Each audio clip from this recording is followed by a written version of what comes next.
Hi, and hello, welcome to this week's video. If you're new here, hi, welcome, and if you're not new here, welcome back.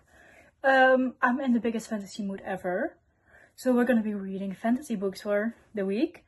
I did make a little TBR, because some of these are on my spring TBR or on my March TBR, so either way I'm finishing it this month or next month, or maybe in June, but I thought, let's tackle it now and get it out of the way since we are in a fantasy mood.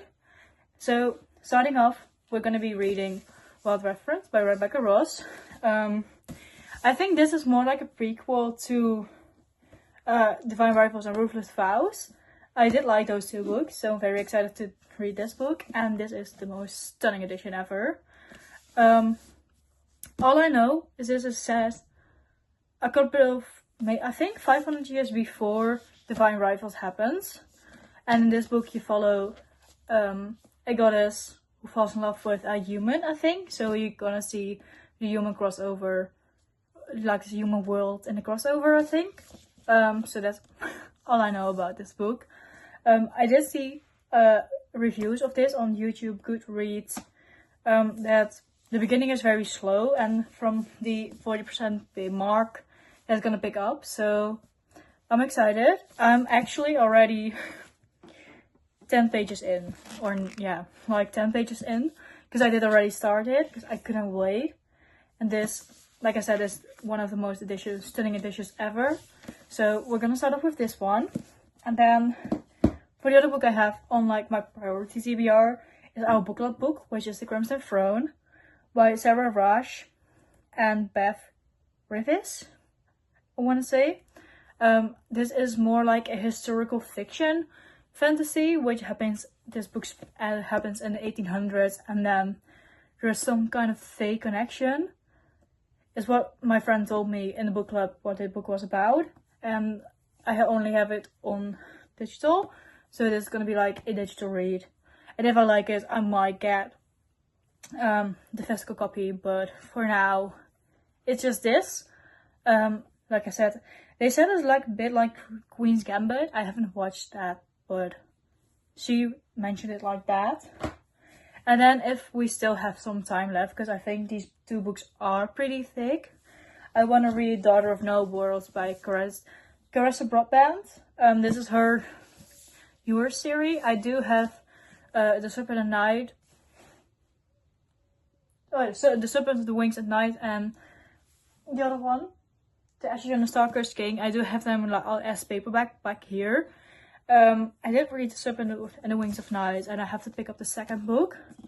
But I'm also very excited to read about this book. This is part 1. I have part 2 literally there behind me. And I have part 3 on pre-order because they were all this stunning edition.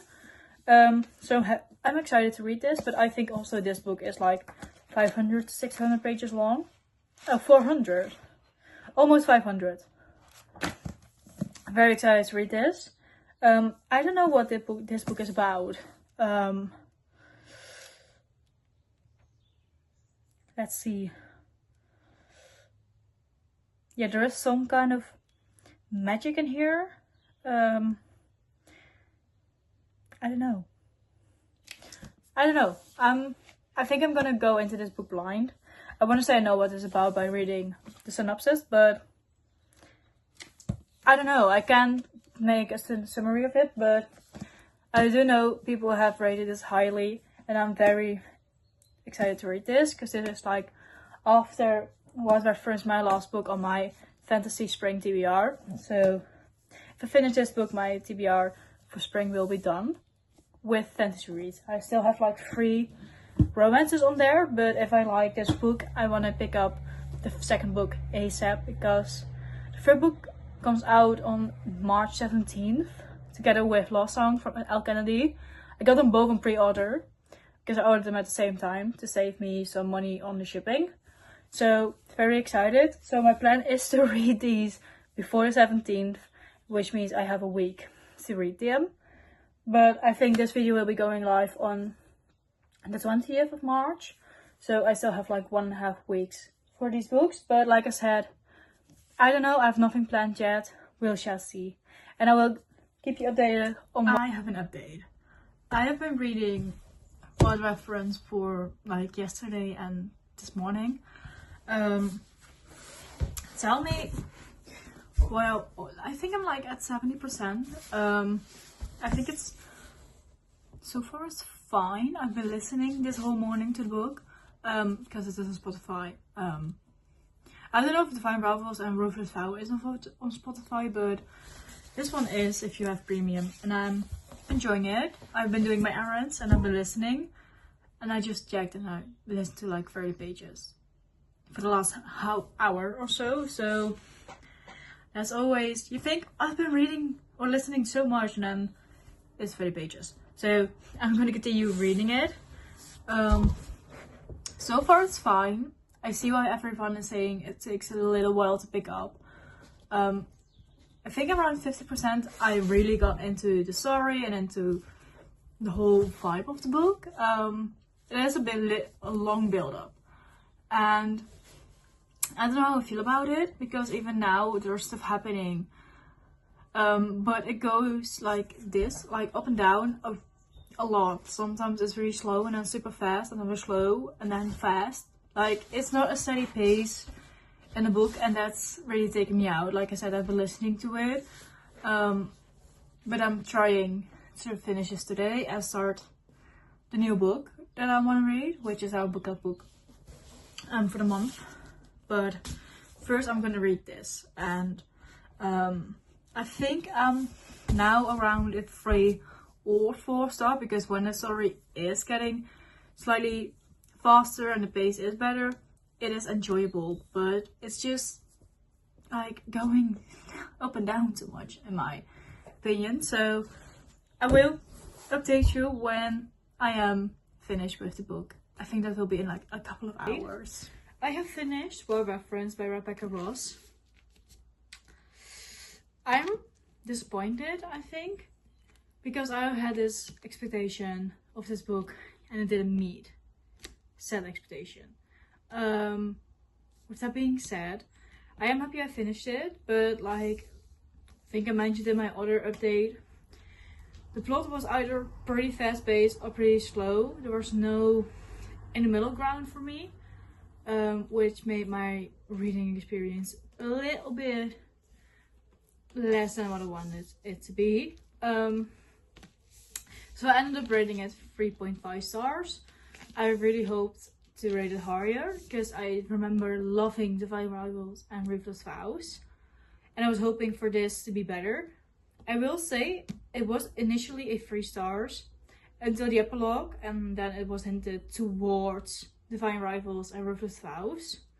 So if you want to, you could read this before reading the other duology. If you haven't already read them and you're searching for correct or like a good way to read them, I would say you might want to read this first, so you have a little bit more knowledge about the gods and everything. But I don't think I will remember or I can talk a lot about this book, because honestly I was so disconnected with like the whole story that I don't know, it felt pretty far away from my experience. Like I just couldn't connect to the characters. I do think Matilda, our female main character in this book, she's very strong. You know, in the beginning you meet her, she is this girl who doesn't know where the father is. Her mother's always, you know, never told her anything about him, and then she meets him and he turns out to be this big god.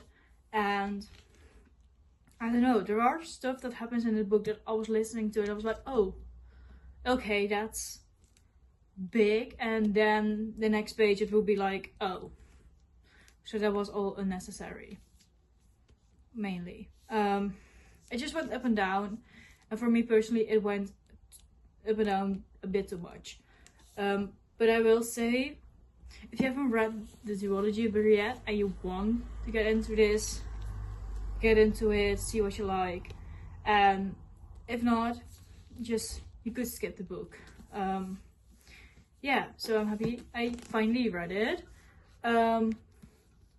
My next book is going to be that we're going to be reading, and it's vlog is going to be The Crimson Throne. It's on my e-reader currently, but I don't know where it is. It's somewhere on my bed, but not near me. But it's The Crimson Throne. It's a book club book. So if you're watching this and you're not from our book club, skip this whole portion, because obviously I will talk about it, and if you don't want to hear my thoughts on it, skip. If you see this before we have our meeting. But that's, with that being said, I'm gonna read The Crimson Throne now. I think it's a little bit less, or not as thick as this book is, so I'm having high hopes. It's an historical fantasy set in the 1800s, so I'm very excited to read it, and I will keep you updated. It's a day later, and I have good news. I finished The Crimson Throne by Sarah Rush and Beth Revis. And I think I'm rating it a 4 stars. I really like the premise of the book. You know, it's England and Scotland back in the 1500s, and there is this war going on between the Fae and the Redcaps. And then the Redcaps, I think, are like the big bad people, and we follow them. And we follow 2 characters. One is from Scotland, so she is on the defending side to defend them from the Redcaps, and then we follow our main male character, and he is from England, and he is sent to Scotland to spy on them. And you know, so they have this meet cute, and they meet, and obviously it's gonna be romantic, so it's that there is a little bit of a romance going on, but it wasn't too bad. Like, there was no spies, and I really liked that. There was no spies. I enjoyed that so much. I do say it's a short book, and I really liked it. Like, normally fantasies are thick and long. I do think there's going to be a second part of this series, because this ended on a cliffhanger. So I don't know when the next book is coming out, but I might read it. But this was our book club book, and I really liked it. I'm excited to see what other girls think of this book. But yeah, I'm happy I read it. And I started this like yesterday evening at night, and before I went to bed I was like at 60%, and then I finished it today. So very fast paced, highly recommend. And I think this is by a author, or by authors that are not as popular, so it's not Akatar or stuff, but it is with Faye and everything, and I did like the world building and the little snippets of them having this romance together. I don't know, really felt fun to read. But we have another book to read in this video, which is Daughter of No Wars by Kirsten Broadbent. I still don't know what this is about. I do know this is the first book in the series, and I'm very excited to read it. I have read The Serpent and the Wings of Night by the same author, and I read through that super quickly. So this is the naked hardback. Like, that's stunning. So I'll be reading this, but I think this may take me a couple of days. This has almost 500 pages, so it is like a teeny tiny bit shorter than what Reference was by Rebecca Ross, and I finished that in like 2 days. So we'll see how I get along with this, and I will update you when I know more of the story, when I've have some opinions about this book, because I'm going into this blind. I don't want to know anything what's gonna happen in this book, and I will update you along the way. Okay, it's not exactly halfway, but it's more like 60% that I'm into the book. I've been reading this mostly through Kindle, but so far I'm enjoying it. I will say the world building is a lot. There's lots of explanation to do. There are different orders, different things. There's a war going on, and I think right now where we are at is where it's all gonna start to make sense, and why she is where she needs to be now. And I'm excited to see where it unravels, because I think chapter by chapter this world has been building itself. You start off with her being this feisty character, and she goes traveling to the place where she's now. She goes into training. to become some sort of warrior. And we're at the point now that she is becoming the warrior, that she has done these trials. And yeah, I'm excited to see where the rest goes. I'm not 100% sure how it goes, but so far I am enjoying it. It is a chunky book. I was like, oh, it's like 400 pages, 460 I think. I will do that in 2 days. I'm on day 3 of this book and I just passed the 60% mark.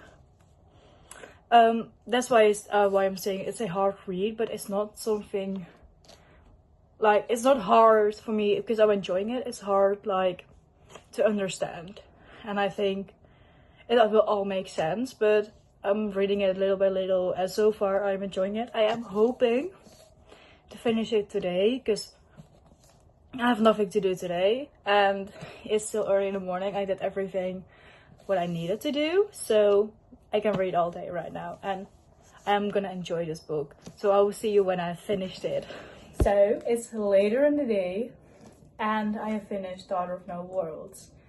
Let me tell you, it is, like I said, it's a hard read. Themes are dark, heavy in this book. But I think I'm gonna settle on 4.5 stars, and I cannot wait to read like the second part as soon as I can. I think if I have the time, I will scooch it in somewhere in my April TBR, because I have like 4 more books I want to read in in March, which will help me. But I just want to mood read for the rest of the month. That's what I truly want to do, is just mood reading, but this is a 4.5 stars. And I think the beginning and the end were so strong, and character development. Our female main character, she's strong. She is strong as hell. The things she went through, I don't want to hear anything. I love her. She's my girl. And Max, our main male character, he is also a feminine character. He was very distant in the beginning, and I think they grew to each other because they are obviously, it's mostly a romantasy, so obviously some romance plot is in here, but I want to say it's not overshadowing of like the plot itself, because the plot itself is definitely fantasy. It's high stakes, dark magic, and I don't know, I had some trouble in the middle part of the book where it felt slower than the beginning or the end. But I think the middle part was just as important as the beginning and end, so the story would progress in the way that it did. I want to say, if I had to finish this book physically, I wouldn't have been able to. I wouldn't have been able to. Because, I don't know, I tried reading it physical, like the first 100 pages. I tried to read physical. I just couldn't get into it, so I read it mostly on Kindle, and it went with flying colors, so a 4.5 stars. This is also the last book in the video, so we're gonna wrap it up. What I read in this video and what I took you guys along with. So we started off the video with Lost Reference by Rebecca Ross, and I ended up rating this 3.5 stars. I think it's a good prequel to Divine Rivals and Ruthless Vows, but you could read this as a standalone and you will be fine. I don't know, I think the characters were a bit of a miss for me, so I wasn't rooting for them in a way that I was hoping to. So a 3.5 stars, still a good book. And I still would recommend it if you liked Divine Rivals and Ruthless Vows by the same author, just to get a bit more information on what happened before the typewriters and stuff, because the ending mentions the typewriter used in Divine Rivals and Ruthless Vows, and I think that's a great bridge to that trilogy. So that really made my rating a little bit higher. And then the second book we read was The Crimson Throne by Sarah Rush and Beth Revis. Ended up rating this 4 stars, really liked it, liked the part that it was actually the 1500s in Scotland and England. And the Fae part was a bit fun. It was a historical fantasy, or historical romantasy, however you want to call it. And I really liked it. I'm happy this was our book club book. And I'm happy the person who sent it in as a book club pick that we actually read it, because it was a debate between this and The Wind Weaver. But honestly, I'm happy we read this. So yeah, 4 stars. So overall, I think I had a good reading week, rating wise, because I started with a 3.5 and we ended with a 4.5. I think we went in the good direction. Like I mentioned, I am, however, gonna mood right now for the rest of the month. So I will see you in my next video where we talk April, TPR, and my March wrap up. But like I said, that will be over the upcoming weeks. If you like this, please leave a like, and so I know you like this. And if you want to be part of the family, subscribe down here. And I will see you in the next one. Goodbye.